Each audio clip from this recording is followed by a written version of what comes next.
ស្រីអ្នកនាងនេះគឺខ្ញុំមកប្រាប់ពី browser មួយដែលយើងអាច play វីដេអូផ្សេងៗដោយអត់មាន advertise យើងចូលមក App Store ក៏ដូចជា Play Store យើងវាយពាក្យថា Brave ជានៅក្នុងវាមានពាក្យថា browser តែអានេះដោយសារតែខ្ញុំ download ហើយខ្ញុំគ្រាន់តែ update វាទៅអូខេអញ្ចឹងបន្ទាប់ពីវា update ហើយយើងចូលទៅវា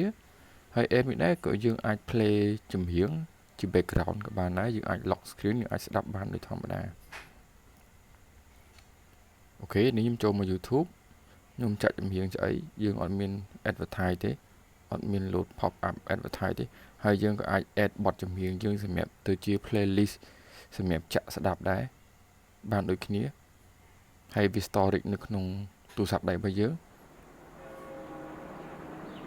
អូខេអញ្ចឹងអ្នកនរគ្នាចង់ចូលមក playlist អ្នកនរគ្នាឃើញសញ្ញា play ហ្នឹងអ្នកនរគ្នាអាចចុចលើនឹងបាន